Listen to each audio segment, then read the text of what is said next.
نحمده ونصلي ونسلم على رسوله الكريم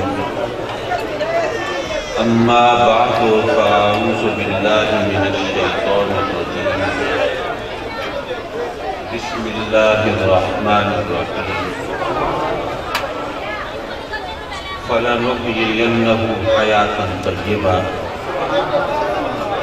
صدق الله مولانا العلي العظيم وصدق رسوله النبي الأمين ونحن على ذلك لمن الشاهدين والشاكرين والحمد لله رب العالمين. واجب التعظیم لائق التقدیم علماء و مشائخ اہل سنت، مہمانان گرامی اور مکرم و معزز حاضرین محفل، اللہ کے فضل و کرم سے دستور و روایت کے مطابق حسب سابق اس بار بھی شیخ کل حضرت نوری حضوری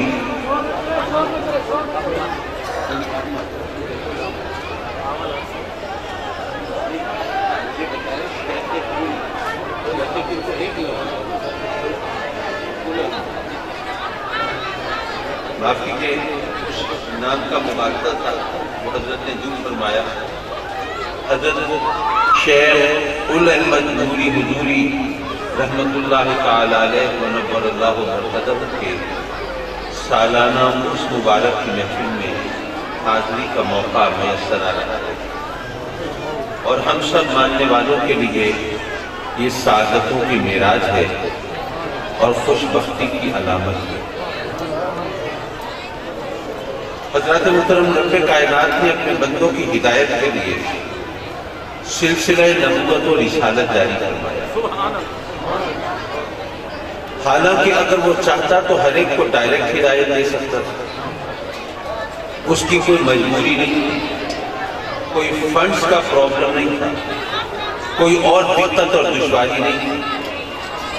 وہ چاہتا تو ہر ایک کو براہ راست ہدایت عطا فرما سکتا تھا، لیکن اس نے اپنے بندوں کی ہدایت کے لیے انبیاء کرام علیہ السلام کو مبعوث فرمایا. حضرات مکرم انبیاء دنیا میں تشریف لائے، انہوں نے ہمیں اللہ کے بارے میں بتایا، ہمیں بتایا وہ وحدہ لا شریک، وہ ہمارا رب و پروردگار، وہ خالق و مالک. بندوں نے ان سے وہ درس پڑھا اور عادت کے مطابق فراموش کر دیا. پھر رب کائنات نے دیگر انبیاء کو بھیجا، انہوں نے اللہ کی صفات کے ذریعے اللہ کی پہچان کرائی، بتایا کہ وہ اللہ جو ہے وہ حی ہے، وہ قیوم ہے، وہ ستار ہے، وہ غفار ہے، وہ تواب ہے، وہ رحمان ہے، وہ رحیم ہے، وہ قہار بھی ہے، جبار بھی ہے، وہ علیم ہے، وہ خبیر ہے، وہ سمیع ہے، وہ بصیر ہے. اس کی صفات کے ذریعے اس کی پہچان کرائی. اللہ کے بندوں نے وہ درس پڑھا اور حسب ثابت فراموش کر دیا، بھلا دیا. بالآخر رب کائنات نے بھیجا اپنے محبوب علیہ السلام. ذرا یہ جو بات ہے میں نے بغیر تمہید کے شروع کر دی، پتہ نہیں آپ کے پلے پڑے نہ پڑے، تو چلیے پہلے میں آپ کی خدمت میں عرض کرتا چلوں کہ باقی تمام انبیاء کرام وہ اللہ کے مظاہر صفات ہیں، اللہ کی صفات کے مظاہر، اور میرے آقا کریم وہ اللہ کی ذات کے مظاہر. اچھا، کچھ میرے طرح کے ذرا کم عقل لوگ سوچ رہے ہوں گے پتہ نہیں ہے مظہر صفات، مظہر ذات، یہ کون سی پہلیاں پوچھ رہے ہیں کالکی صاحب، ہمارے پڑھنے سے کچھ نہیں پڑھا. ذرا اس کو ایک مثال کے ذریعے سمجھا دوں. فرض کیجئے آپ نے اپنے بچے کو پڑھانے سکھانے کا سوچا، آپ نے سوچا جب اسکول جائے گا اس وقت تو وہاں پڑھے گا، لیکن اگر پہلے اس کو کچھ سکھا پڑھا دیا جائے تو اسکول میں اس کو آسانی رہے گی، مدرسے میں سہولت رہے گی۔ تو آپ نے بچے کو پڑھایا، بیٹے پڑھو الف بے پے، بچے نے پڑھا الف بے پے، اگلے دن آپ نے سبق سنا، بچہ ہوگا تھا۔ آپ نے پھر سوچا کہ ذرا محنت زیادہ کرنی پڑے گی، تو آپ نے پھر الف کی پہچان کرائی، دیکھو بیٹے الف عمود ہوتا ہے، سیدھا ہوتا ہے، الف کی شکل ایسی ہوتی ہے، بے جو ہے وہ لیٹی ہوئی ہوتی ہے، افقی ہوتی ہے، اس کے نیچے ایک نقطہ ہوتا ہے، اس کی شکل ایسی ہوتی ہے، اور پے جو ہے اس کی شکل بے سے ملتی جلتی ہوتی ہے، تو اس کے نیچے 3 نقطے ہوتے ہیں۔ یہ الف، یہ بے، یہ پے آپ نے پوری اپنی دانش میں اچھی طرح پڑھایا، سکھایا، اگلے دن سبق سنا، بچہ بھول چکا تھا۔ اب آپ پریشان ہوئے کہ بچہ کیا کم عقل ہے، کیا ناسمجھ ہے، کیا پڑھنے لکھنے کے قابل نہیں ہے، سبق یاد نہیں کر سکتا۔ تو آپ کے دوست نے آپ کو کہا کہ بھائی یہ پڑھانے لکھانے کے اپنے طریقے ہوتے ہیں، ایسا کرو بازار سے قاعدہ خرید کے لاؤ، اس کے ذریعے بچے کو پڑھاؤ، دیکھو بچہ پڑھ جائے گا۔ آپ قاعدہ خرید کے لائے، اس میں ایک طرف بنا ہوا ہے انار، اس کے سامنے لکھا ہے الف، کہ بچہ دیکھے گا انار کو، پہچانے گا الف۔ ایک طرف بنی ہوئی ہے بکری، اس کے سامنے لکھا ہے بے، بچہ دیکھے گا بکری کو، پہچانے گا بے کو۔ ایک طرف بنا ہوا ہے پنکھا، اس کے سامنے لکھا ہے پے، کہ بچہ دیکھے گا پنکھے کو، پہچانے گا پے کو۔ تو رب کائنات نے بھی اپنے بچوں کو، اپنے بندوں کو، اپنی مخلوق کو، اس نے درس توحید دینے کے لیے انبیاء کرام کو بھیجا۔ اللہ کے بندوں نے وہ سبق پڑھا، بھلا دیا۔ پھر اللہ کے نبیوں نے اللہ کی صفات کے ذریعے پہچان کرائی، اللہ کے بندوں نے وہ سبق پڑھا، پھر بھلا دیا۔ بالآخر رب کائنات نے بھیجا اپنے محبوب علیہ السلام کو، اور گویا یہ فرمایا کہ اے میرے بندو اب دیکھو مصطفیٰ کو اور پہچانو خدا کو،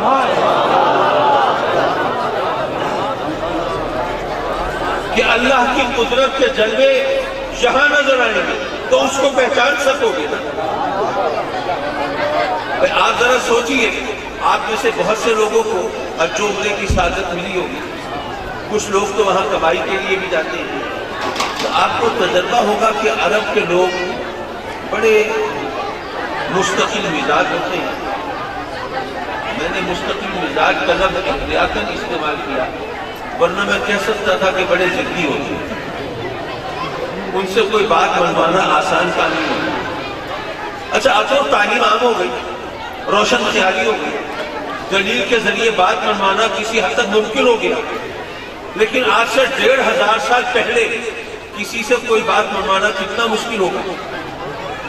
اچھا ویسے کوئی بات منوانا تو اتنا مشکل نہ ہو، لیکن کسی کا عقیدہ بدلنا کتنا دشوار ہوگا۔ آقا کریم حضور علیہ السلام نے ان لوگوں کا عقیدہ کیسے بدلا ہوا؟ وہ جو بتوں کی پوجا کرتے ہیں، وہ اپنے خداؤں کو اپنی آنکھوں سے دیکھنے کے عادی ہیں، وہ اپنے خداؤں کو دیکھ کر ان کی پرستش کرتے ہیں۔ اب ان سے کیسے منوایا ہوگا کہ جو نظر آتے ہیں یہ کچھ نہیں، جو نظر نہیں آتا وہ سب کچھ ہے؟ یہ منوانا کوئی آسان کام تو نہیں ہوگا۔ تو میرے آقا کریم نے کیسے منوایا؟ وہی بات میں نے بتائی۔ آقا کریم نے فرمایا کہ اے لوگوں میں خدا نہیں ہوں، میں معبود نہیں ہوں، میں پرستش کے قابل نہیں ہوں، میں پوجا کے لائق نہیں ہوں، میں تو اس کا فرستادہ رسول ہوں، اس کا بھیجا ہوا نبی ہوں، اس کا عبد مقدس ہوں۔ اے لوگوں میں تو خدا نہیں، لیکن اگر جانور میرے قدموں پہ سجدے کرتے ہیں تو جس کی بارگاہ میں ماتھا رگڑتا ہوں اس کا مقام کیا ہوگا؟ سبحان اللہ۔ اے لوگوں میں تو خدا نہیں، لیکن اگر پتھر میرے نام کا کلمہ پڑھتے ہیں تو جس کا کلمہ میں پڑھتا ہوں اس کی شان کیا ہوگی؟ اے لوگوں میں تو خدا نہیں، لیکن اگر چاند میری انگلی کے اشارے سے 2 ٹکڑے ہو جاتا ہے تو جس کے اشاروں پہ میں چلتا ہوں اس کی طاقت کیا ہوگی؟ یارو دنیا گواہ ہے کہ ماننے والوں نے پہلے مصطفیٰ کو مانا ہے، بعد میں خدا کو مانا ہے۔ میرے آقا کریم کو دیکھ کر انہیں اللہ کی قدرت کا، اللہ کی اختیار کا، اللہ کی شان کا، اللہ کے مرتبے کا احساس ہوا۔ تو رب کائنات نے بھیجا اپنے محبوب کو اور گویا فرمایا کہ اے میرے بندو اب دیکھو مصطفیٰ کو اور پہچانو خدا۔ اب انبیاء کرام تشریف لائے بندوں کی ہدایت کے لیے۔ اب میرے آقا کریم کی تشریف آوری کے بعد اب در نبوت بند ہو گیا۔ اب کوئی نیا نبی نہیں آ سکتا، اب کوئی نیا نبی تو نہیں آ سکتا، لیکن بندوں کو ہدایت تو اب بھی چاہیے۔ تو اب ہدایت کیسے ملے گی؟ تو رب کائنات کی طرف سے یہ ڈیوٹی سونپی گئی اولیاء کو اور علماء کو۔ یہی وجہ ہے کہ جو اولیاء ہیں وہ علماء کے شاگرد ہوتے ہیں اور جو علماء ہیں وہ اولیاء کے مرید ہوتے ہیں۔ یہ گاڑی اس طرح مل کے چلتی ہے۔ حضرات مکرم، بے شک ہم اہل سنت، ہم ولیوں کی شان ماننے والے، ان کی بارگاہ میں جبین عقیدت کو خم کرنے والے، ان سے عقیدت اور محبت کا رشتہ جوڑنے والے، لیکن ہمارے اندر ایک بے عملی پروان چڑھ رہے ہیں۔ وہ کیسے؟ معاف کیجیے، میری کوشش یہ ہوتی ہے کہ میں کہیں تقریر کروں تو صرف نعرے لگوانے کے لیے نہ کروں، بلکہ کوئی سبق دینے کے لیے۔ آج کل ماشاءاللہ خاص طور پر ینگسٹرز میں، نوجوانوں میں وہ بڑا وہ ہے کریز، فیس بک، واٹس ایپ، موبائل فون، اس پہ میسیجز آ رہے ہیں۔ تو غزوہ ہند کے حوالے سے بہت زیادہ پیغامات آ چکے ہیں۔ جناب غزوہ ہند آقا کریم حضور علیہ السلام کی پیشین گوئی کے مطابق ہونا ہے، اور اس کے بعد ہندوؤں کا کیا پاچا ہو جائے گا، وہ ذلیل و رسوا ہو جائیں گے، وہ ناکام و نامراد ہو جائیں گے، وہ خائب و خاسر ہو جائیں گے، اور مسلمانوں کو عروج ملے گا۔ آقا کریم کی پیشین گوئی تو غلط نہیں ہو سکتی، بے شک ہمارا ایمان۔ اسی طرح حضرت امام مہدی کے حوالے سے بہت پیغامات آتے ہیں۔ جب امام مہدی کا ظہور ہوگا تو پھر حالات بدل جائیں گے، کایا پلٹ جائے گی، دنیا میں مسلمانوں کو غلبہ نصیب ہوگا اور ساری دنیا مسلمانوں کے زیر نگیں آ جائے گی اور سارے کافر وہ ان کے تحت ہو جائیں گے۔ یہ تمام پیغامات آتے ہیں۔ ہم اہل سنت ہیں، ہم ان چیزوں کو، سب چیزوں کو ماننے والے ہیں، انکار نہیں کرتے، لیکن سوال یہ ہے کہ غزوہ ہند تو ہوگا، اس میں اللہ فتح و نصرت عطا فرمائے گا، لیکن ہم نے اس کی تیاری کیا؟ یہ بات ویسے سمجھ نہیں آ رہی ہوگی۔ میں ایک واقعہ، بلکہ وہ علماء تو سب جانتے ہیں، آپ نے بھی سنا ہوگا، وہ ایک مثال سامنے رکھ کے ذرا اس کی طرف متوجہ کروں تو بات سمجھ میں آ جائے گی۔ آقا کریم حضور علیہ السلام نے پردہ فرمایا۔ آقا کریم کے پردہ فرمانے کے بعد اب جنگ یمامہ، یہ مسیلمہ کذاب سے جنگ ہوئی۔ اچھا، یہاں ایک بات اور آئی ذہن میں، وہ بھی کہتا چلوں کہ ذرا جب ہٹا دیجیے، وہ لوگوں کے اور میرے درمیان آئی ہوئی۔ ٹھیک ہے حضرات مکرم، یہ بات جو میں کہہ رہا ہوں یہ عام طور پر اس قسم کی محافل میں نہیں کہی جاتی، لیکن اس سے کم از کم جو شعور رکھنے والے لوگ ہیں ان کو رہنمائی ضرور ملتی ہے۔ آپ جانتے ہیں کہ اگر یہاں سے کوئی فوجی گزر رہا ہو، یونیفارم میں ہو تو آپ پہچان لیں گے، یونیفارم کے بغیر تو نہیں پہچان سکتے۔ آقا کریم حضور علیہ السلام کے زمانے میں ہو سکتا ہے کہ کیسر و کسرا کے فوجی یونیفارم پہنتے ہیں، لیکن عرب میں یونیفارم وغیرہ کا، وردی کا کوئی تصور نہیں، اور پھر وہاں پر کوئی جنگوں میں صف بندی کرنا، حکمت عملی اپنانا، اس کا بھی کوئی تصور نہیں تھا۔ وہ فوجیں ہجوم کی صورت میں چڑھ دوڑتی تھی اور لڑائی بھڑائی، قتل و غارت کری کر کے پھر جو بچتے تھے وہ فاتح کہلاتے تھے۔ اب جب لڑائی ہو رہی ہے تو دونوں طرف عرب ہیں، ان کے لباس ایک جیسے ہیں، ظاہر لڑائی میں جنگ میں گرد و غبار اڑے گا، صحرائی علاقہ ہے، تو گرد و غبار سے بچنے کے لیے انہوں نے گھاٹے باندھے ہوئے ہوں گے، چہرے بھی چھپے ہوئے ہوں گے۔ تو اب جب مد مقابل آمنے سامنے ہوئے تو کیسے پتا چلے گا کہ جس کے خلاف تلوار اٹھا رہا ہوں یہ اپنا ہے یا بیگانہ ہے؟ پتہ نہیں چل رہا۔ تو مسلمانوں کو یہ تربیت دی گئی کہ جب وہ جنگ لڑیں، کوئی ان کے مقابلے میں آئے تو نعرہ تکبیر بلند کریں، تو اللہ اکبر کا جواب آئے تو سمجھ جائیں کہ یہ اپنا ہے، اس پہ ہتھیار نہیں اٹھانا، ہمیں میل کے دشمنوں سے لڑنا ہے، اور اگر اس کا جواب نہ آئے تو سمجھ لو کہ یہ دوسرا ہے، اس کو مزہ چکھانا ہے۔ اب اس طرح مسلمان غلط فہمی کا شکار ہونے سے بچ جاتے ہیں۔ لیکن جب مسلمہ کذاب سے مقابلہ ہوا تو وہ تو اپنے آپ کو اللہ کا نبی کہتا تھا، بھئی وہ جھوٹا نبی تھا لیکن کہتا تو تھا کہ میں اللہ کا نبی ہوں، تو اس کا مطلب یہ ہوا کہ اس کے پیروکار اللہ کو تو مانتے تھے۔ اب جب وہاں نعرہ تکبیر لگا تو اللہ اکبر کا جواب تو ادھر سے بھی آیا، اب کیسے پہچانے؟ تو اب مسلمانوں نے اپنی پہچان مقرر کی، کس نعرے کی؟ یا محمد آقا کریم کے نام کا نعرہ۔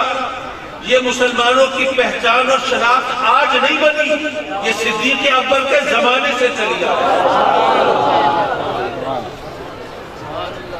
حضرات مکرم جنگ یمامہ میں حفاظ قرآن بڑی تعداد میں شہید ہوئے۔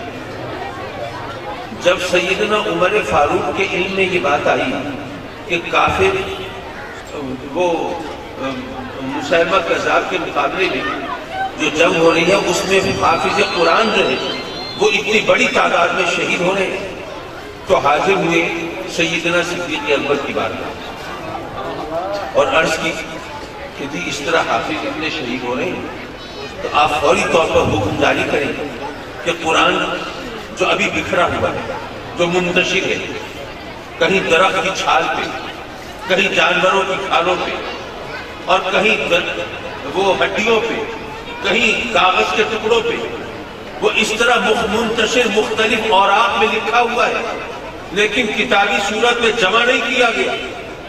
تو اتنے حافظ شہید ہو رہے ہیں، اگر یہ ایسا ہوتا رہا تو کہیں ہم قرآن کے بڑے حصے سے محروم نہ ہو جائیں۔ اس لیے فوراً حکم جاری کیجئے کہ قرآن کو کتابی شکل میں محفوظ کیا جائے۔ یہ سارا واقعہ علماء جانتے ہیں، آپ نے بھی سنا ہو۔ صدیق اکبر نے کہا عمر میں وہ کام کیسے کروں جو آقائے دو جہاں نے نہیں کیا؟ عمر فاروق نے جواب دیا کہ بے شک نبی پاک نے یہ کام نہیں کیا، لیکن واللہ اس میں خیر ہے، اس میں بھلائی ہے۔ صدیق اکبر نے پھر یہی اعتراض کیا وہ کام کیسے کروں جو نبی پاک صلی اللہ علیہ وسلم نے نہیں کیا؟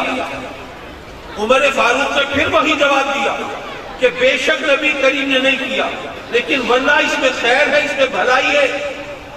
3 دفعہ یہ سوال و جواب ہوئے تو رب کائنات نے سیدنا صدیق اکبر کا سینہ بھی اسی بات کے لیے کھول دیا جس کے لیے عمر فاروق کا سینہ کھول دیا۔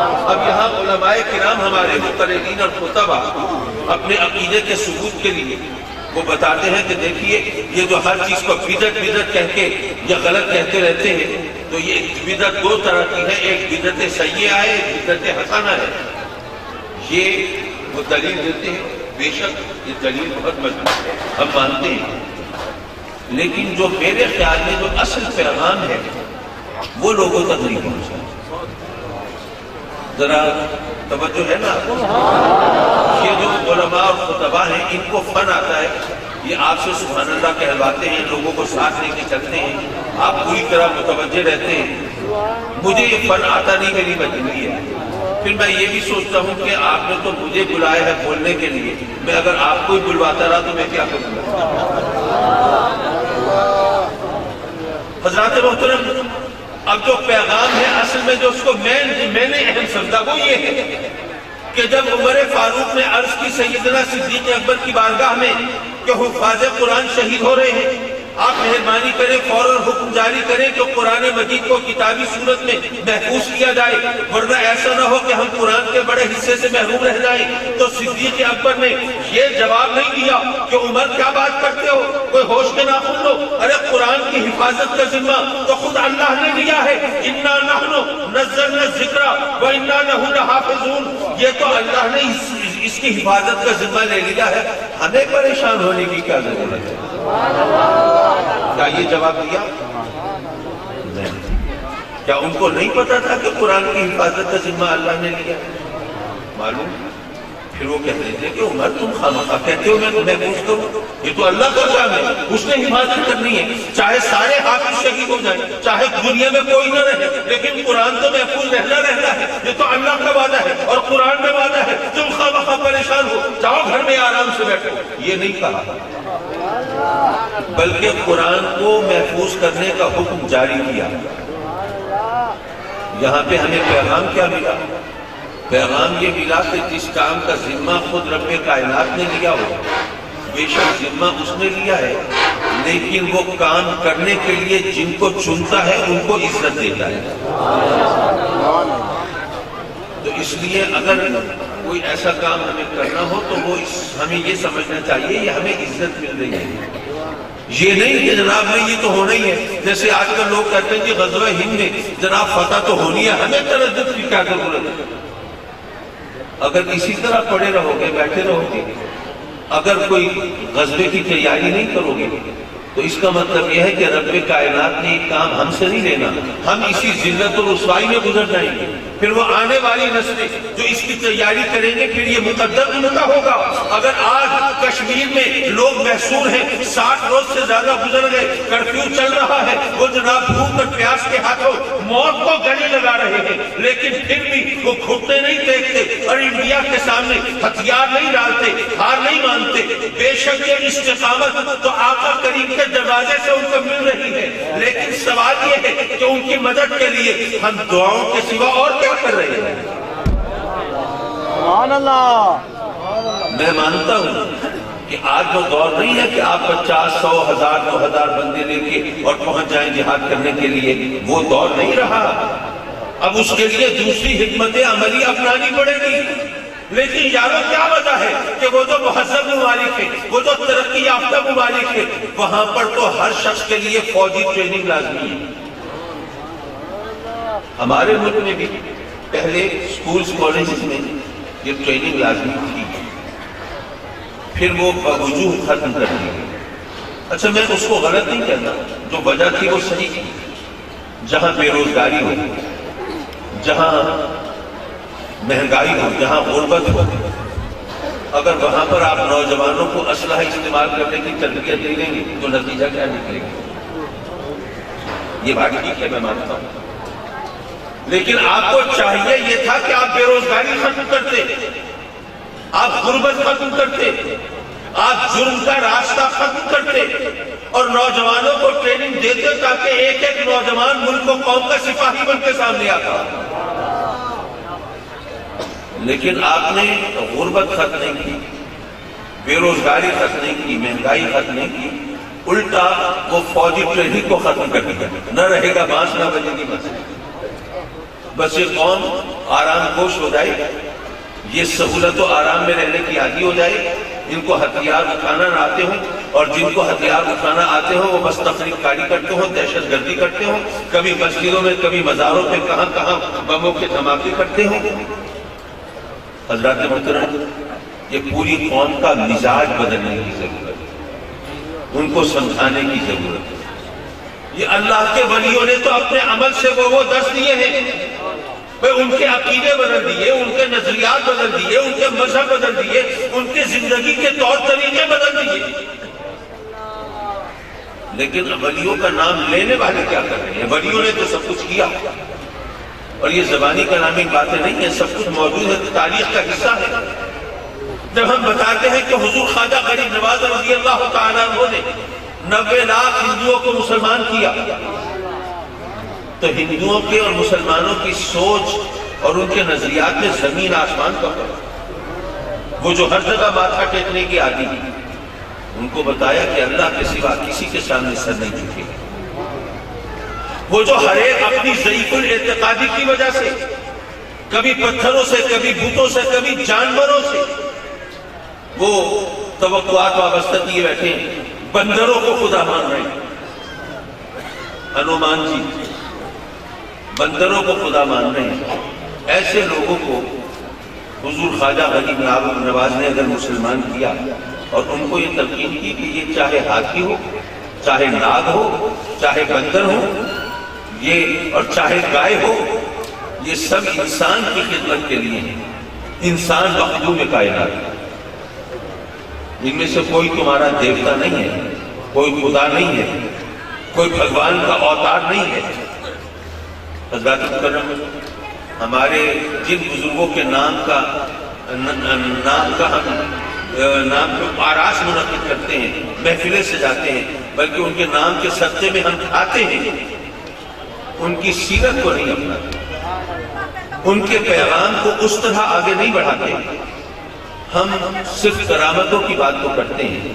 گھڑی پر نظر پڑی تو پتہ چلا آدھا گھنٹہ گزر گیا، اور مجھے آپ کے صبر کا زیادہ امتحان نہیں لینا چاہیے، لیکن یہ آخری بات میں کر رہا ہوں کیونکہ میں چاہتا ہوں کہ پیغام دے کے چلوں آپ سے. میرے آقا کریم حضور علیہ السلام کی سیرت طیبہ آپ سنتے ہیں علماء سے کہ آقا کریم کھجور کی چٹائی پر آرام فرماتے ہیں. نارائن پاک کو خود مرمت فرما دیا کرتے. سرکار ہر ایک سے عاجزی اور انکسار سے پیش آئی، اپنے بدترین دشمنوں کو معاف فرما دیا کرتے. جو کی روکھی سوکھی پر گزارا فرماتے تھے، بلکہ وہ بھی میسر نہیں ہوتی تھی تو شکم مبارک پہ پتھر باندھ دیا کرتے. یہ تمام باتیں ہم مانتے ہیں، مانتے تو ہیں لیکن سبق نہیں سیکھتے. کبھی آپ نے نہیں سوچا کہ وہ ہستی کو اشارہ کرے تو چاند کے 2 ٹکڑے ہو جائیں؟ کیا وہ محض اشارہ کر کے نارائن پاک کو جوڑ نہیں سکتے؟ لیکن ایسا نہیں کیا انہوں نے. کیا معاذ اللہ بڑا فارغ وقت ہوتا ان کے پاس، کوئی اور کام کرنے کو نہیں ہے، چلو نارائن پاک کی مرمت کرتے رہو. یہاں پہ ہمارے پاس چھوٹا سا منصب ہو، چھوٹا سا عہدہ ہو تو ماشاءاللہ ہمیں فرصت نہیں ہوتی، کسی سے سلام دعا لینے کی فرصت نہیں ہوتی. اور میرے آقا کریم جن کو رب کائنات نے انسانیت کی تقدیر بدلنے کے لیے دیا، کیا وہ مصروف نہیں ہوتے ہوں؟ لیکن یہ سب کچھ انہوں نے کیا تو کیوں کیا؟ وہ اگر چاہتے تو ان کے دشمنوں کو پہاڑوں میں پیس کر ہلاک کر دیا جاتا. بلکہ میں سوچ رہا تھا کہ جب فرشتوں نے پوچھا کہ آقا آپ پر یہ طائف کے لوگوں نے پتھر برسائے ہیں، آپ کو لہو لہان کر دیا، زخم کر دیا، اگر حکم ہو تو پہاڑوں میں پیس کر ہلاک کر دیں، تو آقا کریم یہ بھی تو غور فرما سکتے تھے کہ بھئی اگر میرے دشمنوں کو اس طرح پہاڑوں میں پیس کر ہلاک کر دیا جائے تو میرے دشمنوں پر ہیبت بیٹھ جائے گی، وہ میرے خلاف زبان کھولنے سے ڈرنے لگیں گے، میری تبلیغ کے راستے میں رکاوٹ نہیں بن سکیں گے. تو مجھے ایسا کر لینا چاہیے، ایک دفعہ کا سبق ان کے لیے کافی ہو جائے گا اور میرے لیے آگے راستے کھل جائیں گے. سوچا جا سکتا تھا، لیکن آقا کریم نے یہ راستہ اختیار نہیں کیا. کیوں؟ میرے آقا کریم نے سبق یہ دیا کہ اے میرے غلاموں، اگر میں چاہوں میرے دشمنوں کو تو پہاڑوں میں پیس کر ہلاک کر دیا جائے، لیکن کل تمہیں تو دشمنوں سے پالا پڑے گا نا، تمہیں زخم بھی لگیں گے، خون بھی بہے گا، تکلیف بھی پہنچے گی. تو کہیں ایسا نہ ہو کل تم رب کی بارگاہ میں شکایات کے دفتر کھول کے بیٹھ جاؤ، میں بھی لہو لہان ہو کے دکھا دوں. اے میرے غلاموں، اگر میں چاہوں تو جنت کی نعمتیں میرے دسترخوان پہ رہیں، لیکن تمہیں ہو سکتا ہے روکھی سوکھی میں گزارا کرنا پڑے، کبھی فاقہ بھی کرنا پڑ سکتا ہے. تو کہیں ایسا نہ ہو کہ رب کی بارگاہ میں تمہیں گھلا کرنے لگو، مولا وہ تو کافر ہیں، ان کو تو بڑا نوازا ہے تو نے، اور ہم کچھ سے لو لگانے والے، تیرے نام کا کلمہ پڑھنے والے، ہم ترستی اور سسکتی ہوئی زندگی گزارتے ہیں. اے میرے غلاموں، میں تمہارے لیے اپنی نشان چھوڑ کے جا رہا ہوں کہ میں جو کی روکھی سوکھی پہ گزارا کرتا ہوں، بلکہ شکم مبارک پہ پتھر بھی مان دیتا ہوں. میں اگر چاہوں تو احد کا پہاڑ سونے کا بن کے میرے ساتھ ساتھ چلے، میں اگر چاہوں تو دنیا جہان کے خزانے میری ٹھوکروں میں رہے، لیکن تمہیں تو غربت سے پالا پڑے گا نا، تو میں بھی اپنی شہزادی کو پیوندگی چادر میں گھر سے رخصت کرتا ہوں. یارو سیرت تو بیان کرتے ہیں، سبق نہیں سکھاتے۔ جو سبق ہے اس کو سیکھنے کی ضرورت ہے، اور یہ اولیاء کرام یہ زبانی کلامی تعلیم نہیں دیتے، آقا کریم کی سیرت پر عمل کر کے دکھاتے ہیں۔ اب ہم جب ان کا نام لیتے ہیں اور ان کے آراس منعقد کرتے ہیں اور ان کے نام کے صدقے میں اللہ ہمیں 2 وقت روٹی عطا فرماتا ہے، تو ہمیں چاہیے کہ ہم ان کی صرف شان بیان نہ کریں بلکہ جو پیغام دیا ہے اس کو بھی عام کرنے کی کوشش کریں۔ وآخر دعوانا ان الحمدللہ۔